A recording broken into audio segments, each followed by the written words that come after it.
Good evening. Happy Sunday. Happy Sunday. It's been a long time since I've done a live. My name is Fabrice, founder of the Amateur Football Podcast.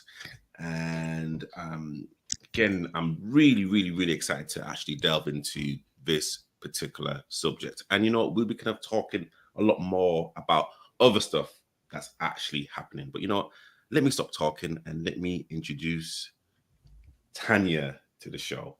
How are you doing? I am good, thank you. Thank you so much to Bryce for bringing me onto the show. I genuinely appreciate the opportunity to just share my thoughts with you all, really. Cool. So let's start. Like from the beginning. Could you kind of tell the audience out there who you are and what you do? So, my name is Tanya. I am 24 years old and I am a football content creator.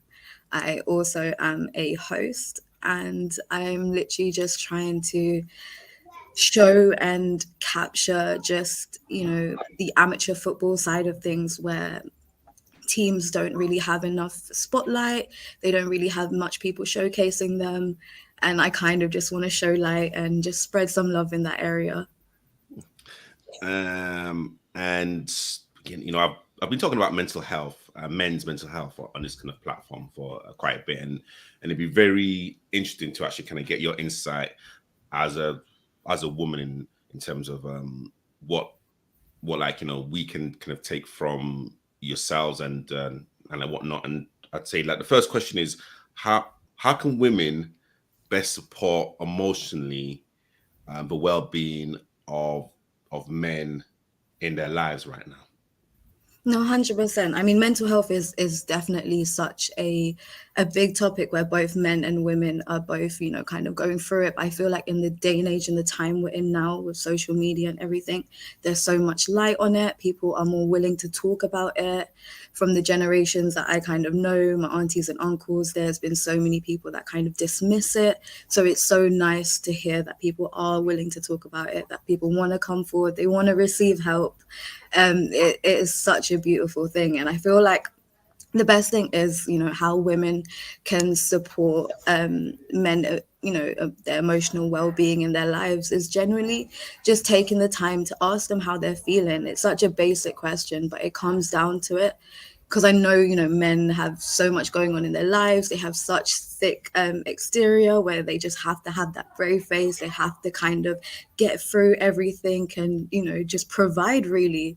But I think just, those simple questions and that time to actually just ask them how they're doing, what's going on in their life, even if it's your partner, if it's a friend. I feel like when you find someone who's genuinely trying to understand you, somehow you'll just want to open up and actually tell them, oh, do you know what? This is what's actually going on, and this is how I feel. And even if it's just a conversation, I feel like the conversation could actually just, shed some light, and you'd find, an answer out of it, or just some peace at least. And I think that's very important, for men, because recently I have been speaking to a lot of, men who do deal with mental health, but just the fact that they are comfortable to even speak to their peers, I feel like we are coming a lot further in this day and age. Mm.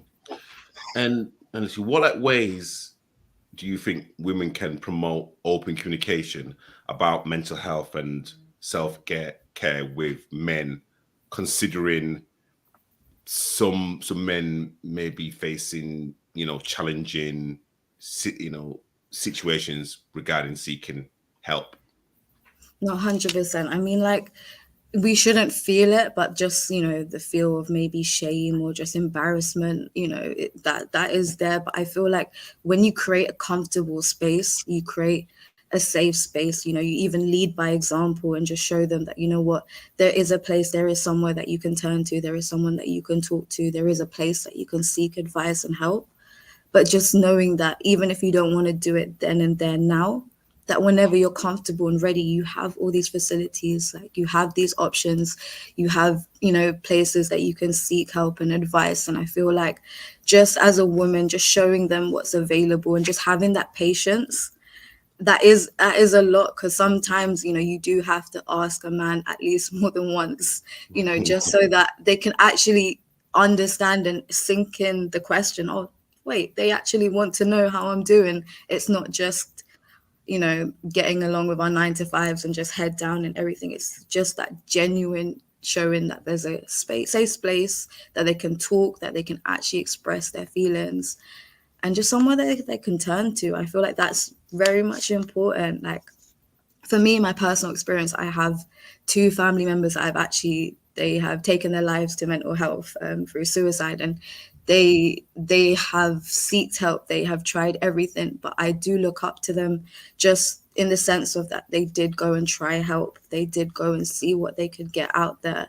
It's unfortunate that they didn't have enough help, but I feel like if they had just that extra woman's touch, just a place that they could turn to. I'm from a Sri Lankan culture where, mental health is not somewhere that where we talk about. It's somewhere that people kind of dismiss very easily. So I just feel like when, we go to our parents or we go to the elder women in our family, that there should be a safe space to at least express ourselves, even if they don't understand fully, just so that we could even get it off our shoulders. I feel like men genuinely do need that because they bear a lot of weight. And going going back to what you said, I mean, how did you cope when you found out a couple of your family members had actually taken their own lives? I mean, what was your coping mechanism, if you don't mind me I'll asking? I'll be I'll be honest with you. When I first genuinely found out, my family tried to dismiss it. I'm not even gonna deny it. I had phone calls saying it didn't happen. Don't tell anyone it happened. And for me, that broke my heart because I knew what my family member went through. I knew all the struggles. I knew all the times that they had to, go to therapy, go and make certain phone calls and do X, Y, Z. And I just feel like just that hearing that my own family felt like that, just felt embarrassed over the fact that he couldn't handle it. It felt like they doubted him as a man, and I didn't like that at all. I genuinely didn't like that because the thing is, he did everything as a man to go and try and see and get help. He did everything that we didn't see behind the scenes, and I feel like they dismissed that. They dismissed, all the techniques and all the mechanisms and everything that he tried to do to actually try and be better. Yet that all the dismissal, it genuinely, when I look back, it feels a bit like, a bit of grief was caused because of it. He didn't have anywhere that he could go home and talk to, or have anyone to, anywhere safe. And that really broke my heart. And as a woman, I kind of didn't like that. I didn't like that some of the females were very comfortable to dismiss that because, at the end of the day, I feel like even though the men lead the way in everything, a woman's call, a man does hear. If they do have a say yes or no, they do take on the judgment, and they will listen. They might not do the same thing if we say yes to do it, but they will definitely listen. And I feel like that's important as a woman, to put a good say out there, put a good image, definitely try and help if even if that's possible. So that was one scenario that genuinely, till now, I'm surprised that that even tried to go down, but it was all cleared. Everyone knows now exactly how he went, but it was just the thought of it. It was too much. And how are you coping with it? I mean, I know it's a wrong word, and again, like, you don't have to I mean, divulge for too me much. personally, I think just knowing how it was and just knowing that he genuinely tried to get help. He went to therapy. Um, the family member that I'm talking about, he tried every method that there is possible, to even just try and find that peace. He even had a great job as a marketing manager. So just being in such a high intense atmosphere and industry, and also just, being with a family and everything, he always provided. Like, he always showed me a brave face. I never even knew, growing up, it only took me to a certain point in my life when I spent time with him in America. I was like, okay, like, this is kind of what you're going through. Like, why don't you talk more about it? But it's just like, in our society, it's built in such a way where everyone has to just, put their head down, get on with what we have to do. We just look after our immediate family, and not actually think about our friends, our family, our distant cousins and everything. Like, it's just a bit sad how when we've moved to the Western world and everything, we've kind of forgot how big our family is, how we're meant to protect each other, how we're meant to, care for each other. And I just feel like a lot of selfishness has come amongst it. And I feel like that has also contributed a bit towards mental health because, people feel a bit shut out. They feel neglected. They feel like they're not heard. And especially as a man, you kind of, it just makes you angry. You just want to kick ball, I guess. But yeah. Yeah. And again, thank you so much for that sharing. No, of course, but just having stuff like football and stuff, ways that guys can go and actually let off a bit of steam, have a safe place to just kick about and just let loose a bit. I feel like that's so good. My uncle, he had poetry to kind of turn to, so he had a way to kind of express himself. But having ways to express yourself, especially as a man, not thinking about 9 to 5, not thinking about providing, putting a roof, just genuinely just doing something for yourself, for your health and your well-being, just taking that time, that 90 minutes. I feel like that's the best thing that any guy could do, just to have time with themselves and be a part of a team without, feeling like they have to do so much. Yeah. Wow. Yeah. In like your opinion, what can women do to I say encourage men to prioritize their physical and mental well-being? I mean, definitely for physical and mental well-being, it's definitely, I guess I'm trying not to repeat myself, but just leading by example and having somewhere to kind of turn to and talk to, and just showing them that it's okay definitely does help. I feel like, I work and I film with a organization that works with Carradon, which is a charity that helps in Croydon, helping people find housing and everything. And they work with Palace for Life. And amongst that group, there are quite a lot of people that come together as a community who have mental health, and they come together and they help each other. They don't judge each other. It's a safe space that they can all come and play football. They can all train together and all excel and, genuinely try and actually, do better. And from there, they try and push each other. So if there's anything else going on, they try and encourage each other. They try and bring, their partners, their families. They try and do as much as they can to incorporate. And groups like that, I genuinely feel like when you can incorporate so many people involved, you feel like you're a part of something bigger and something better.